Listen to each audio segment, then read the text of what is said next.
Welcome back. It's Tricks at the Foxerie, episode number 12.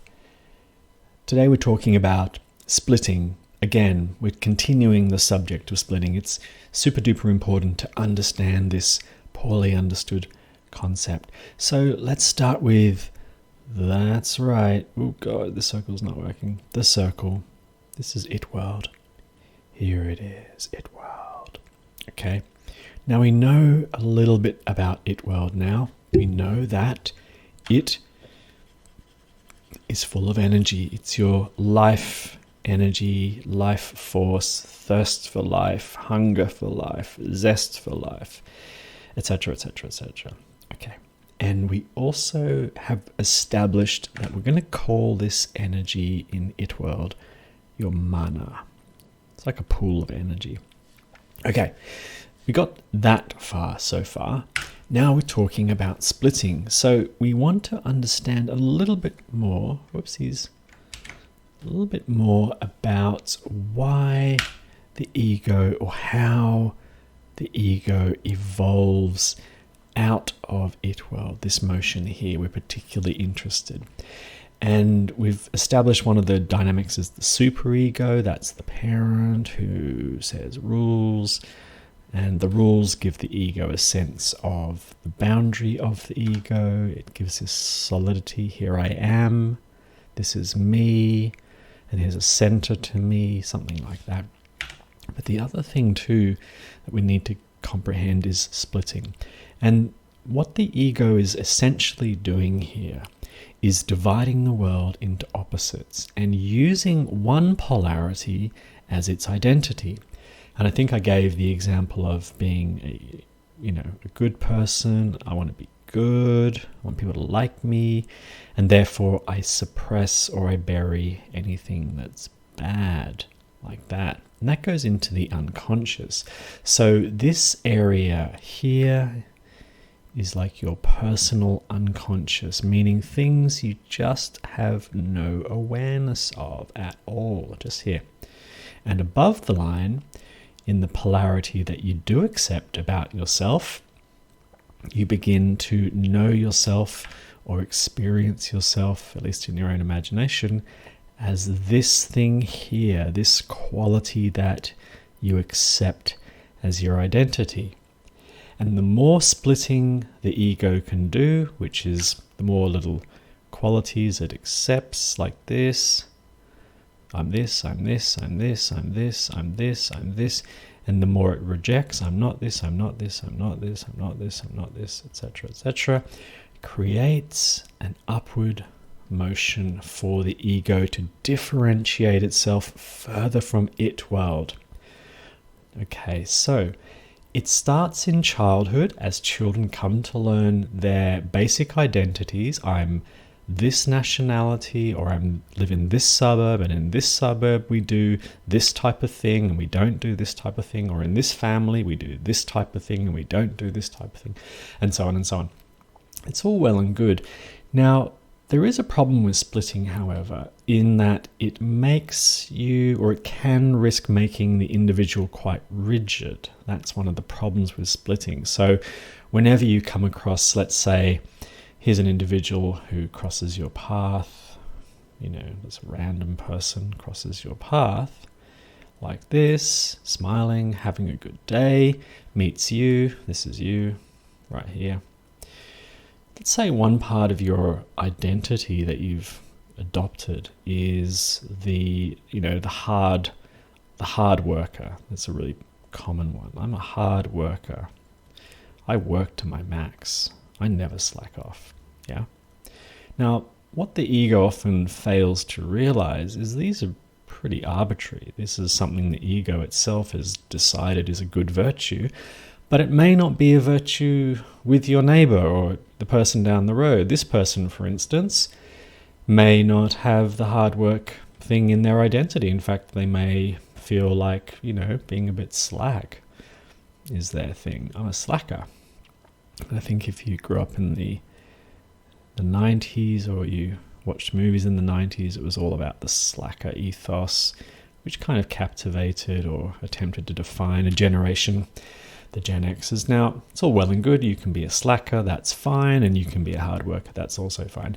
However, it does create a sense of difference. There is something about you that is not like me, and this starts to create a little bit of tribalism, in that you don't feel particularly comfortable around the people who split in a different way to you. So splitting, remember, is completely arbitrary. There's millions of ways you can split, but it creates tribalism. So over the course of time, you will find yourself gravitating more to, let's call them the hard workers, which are typically people in your community or family or immediate friendship circle. Not necessarily. These are the hard working crew. The hard working crew, just gave them a cool street name. And these are the slackers. You know, we differentiate ourselves from this group by rejecting their values, and so on. So there's a kind of a rigidity in the ego, or it risks a rigidity at least. Some imaginary line now differentiates you from this group here as a splitter. Splitting gets a lot more sophisticated, and we're going to dip our toes into splitting a little bit later. But I'm going to take splitting a little bit further now. Let's maybe clear the deck. Just move that there. Okay. Now, as we saw before, here's it world. Here's our ego. Here, and here's it world. It world. There. Now, to this point, we've discussed it world as a sort of, in the way that Freud kind of conceptualized it. It's just a random bunch of unconscious stuff that we don't really know much about. It's just thirsty for life. It just wants everything, and it wants it now. And this is you. This is the ego. Me. This is me here. And this is my little path, trying to differentiate myself. Enter famous psychologist, psychoanalyst Carl Jung. Carl Jung, if you have heard of, was a Swiss or Viennese maybe psychologist who, I think he was Swiss actually, who decided to depart from Freud's model of it world as being just this big morass of randomness. And Jung decided, no. Jung decided that it world had a little bit more going for it than Freud had thought. So let's just rejig the model a little bit. And Jung made some incredible contributions to our understanding of ego dynamics through this assertion. Oh, I want black. Where's my black? Okay, so I'm going to draw the it world, but we're going to come at it from Carl Jung's conceptualization. So Freud, as I said earlier, he thought it world was just full of unconscious, like a mess, just stuff that it was a repository for all your deep, dark fantasies and so on, but was disorganized. But it was Carl Jung decided that there was an order to it world. I'm just going to arbitrarily draw it as a quadrangle. And there were many ways it was ordered, but I'm going to point out some of the big ones to highlight what Jung meant. So I'm just going to write these words. Union, aggression, power, play. These are just some of them. There's others as well. Here we go. And remember, this is it world still. It's still full of life energy, and we're still going to call it mana. This is, here's your life energy fizzing away like that. And we're going to still call that mana, this energy. There we go, like that. And of course, the ego is still kind of up here, trying to separate itself away, to know itself. This is the part here where the ego knows itself as an individual. And this is the part here underneath that's still submerged and in the unconscious. So everything below this line, this imaginary line, is unconscious, and this is conscious. Okay, there we go. Now, the reason for this model and Freud's, sort of Jung's departure from Freud, is that Jung thought there is a definite structure to the unconscious that exerts influence in very specific ways on the ego. They are very specific. They're not random. And the ego, this is you, at many times during the day, or just during its life, you could even say, is either dealing with one or more of these influences in the unconscious. And depending on how organized or how structured or how strong or robust the ego is how well it deals with the specific unconscious forces. So, for example, let's just zoom in on one particularly. Let's just choose aggression. We'll go through all of these.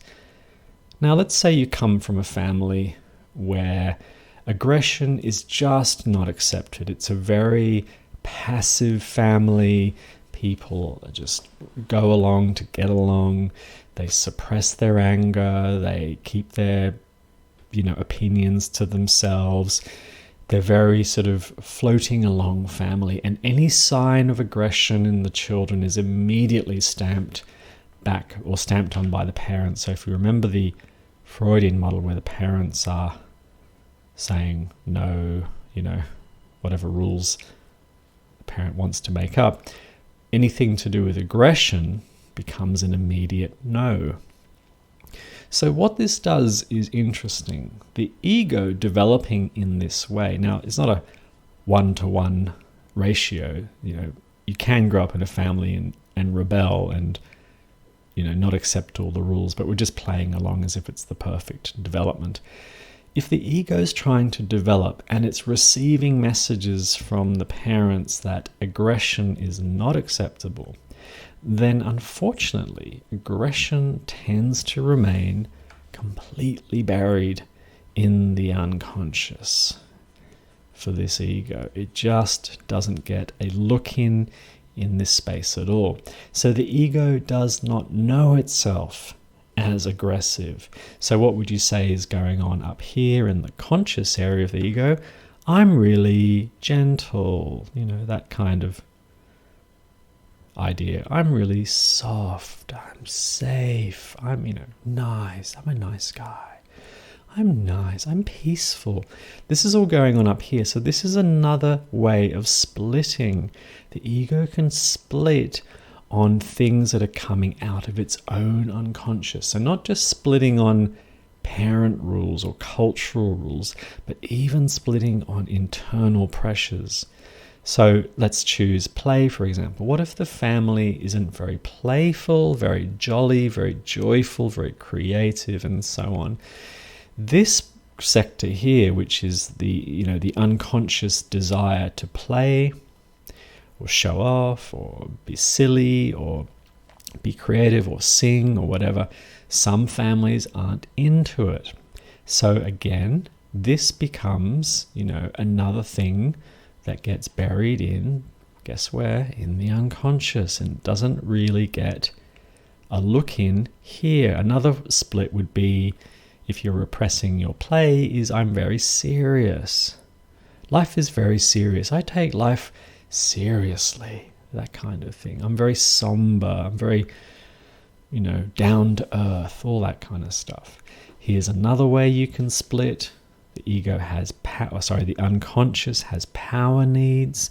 And again, if the family weren't into power or didn't handle power very well or talked badly about power and people shouldn't have power, blah, blah, blah, power can also get repressed in the unconscious as well. Here, it's not acceptable. And then what would happen in the split? I'm really egalitarian. I believe in fairness and equity, and everyone gets an equal chance. Those kinds of ideas can kind of promulgate. What else? Or power is bad, or everyone who has power is corrupt, and so on. And I believe in everyone gets equal share. Those kinds of beliefs can happen in the split. And finally, union. Union is like your sort of emotional merging with others, and relationships and family bonds and blah blah blah. And there's a need in the unconscious for that. And again, if it's not supported very well, that sort of stuff can get buried in the unconscious here as well. And the split might be, I'm very aloof, I'm by myself, I don't need anyone, I'm independent, those kinds of things can come into the conscious split there. So that's all I'm going to explain at the moment for this video. It's just another way that the ego can split based on internal pressures, and we don't often recognize these internal pressures very well, hence the introduction to them now. All right, that's all for now. Thank you for your attention. Please feel free to like and or subscribe, and as usual, your comments are very welcome. Bye for now.